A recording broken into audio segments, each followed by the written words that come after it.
While Europe was drowning in the Dark Ages, struggling to count beyond Roman numerals, clinging to a world that made less and less sense, ancient India had already solved problems that wouldn't appear in European textbooks for another 1,000 years. This is the story you were never taught in school. The most important mathematical revolution in human history, and the civilization that was quietly erased from the credit. Around 2,000 years ago, in the great universities and monasteries of ancient India, something extraordinary was being built. Not cathedrals, not empires, a language. The most powerful language ever conceived, mathematics. The Bakshali manuscript, discovered in a field in 1881, contains mathematical notations dating back to the 3rd century CE, possibly much earlier. And buried within its aged birch bark pages was a symbol that would change everything. A dot, a circle, a placeholder. Zero. The man who gave zero its true power was Brahmagupta, a 7th century Indian mathematician and astronomer. He didn't just acknowledge zero's existence, he wrote its rules. Addition, subtraction, multiplication, division. He gave zero a complete mathematical identity, while Europe was still struggling to count without it. And he went further, introducing negative numbers as tools for real-world trade, representing debt and fortune, loss and gain.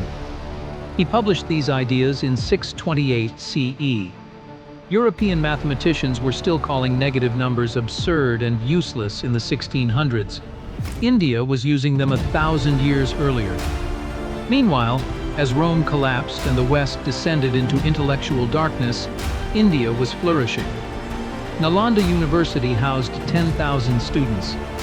Sanskrit scholars were doing number theory, astronomy, and algebra simultaneously.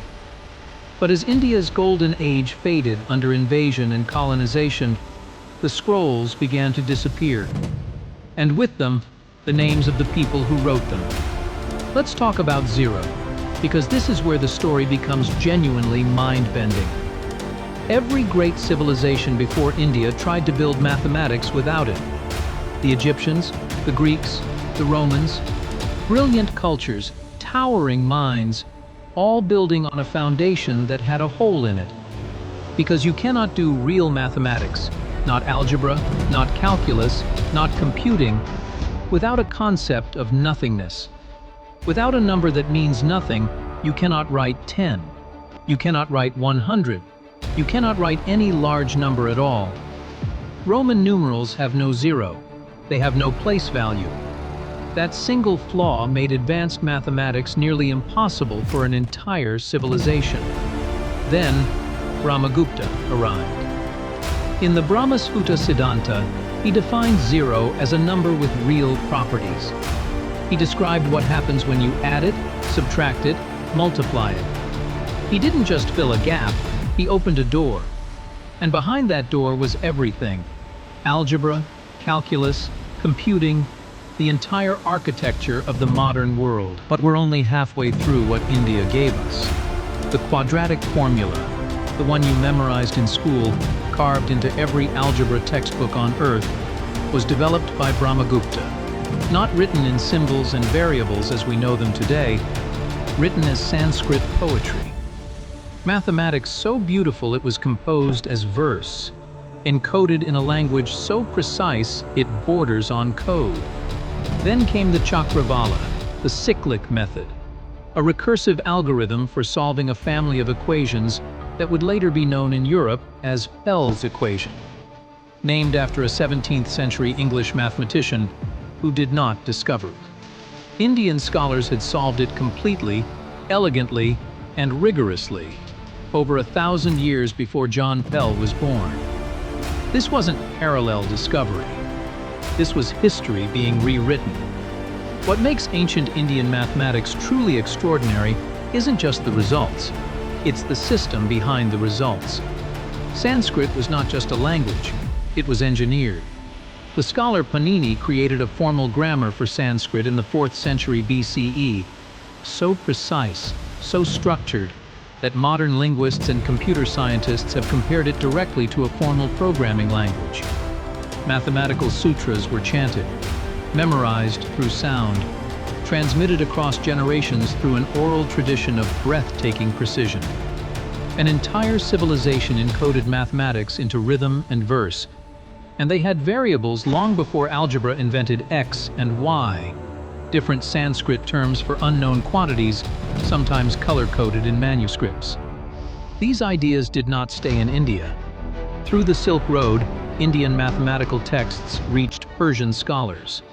Then the Islamic Golden Age, Baghdad's grand house of wisdom, where scholars translated everything. Al-Khwarizmi, the 9th century mathematician whose name literally gave us the word algorithm, built directly on Indian foundations. His famous texts transformed European mathematics. But by the time those ideas arrived in European universities, the names had changed. The words survived, the origins disappeared. The numerals you are using right now, 0 through 9, were invented in India.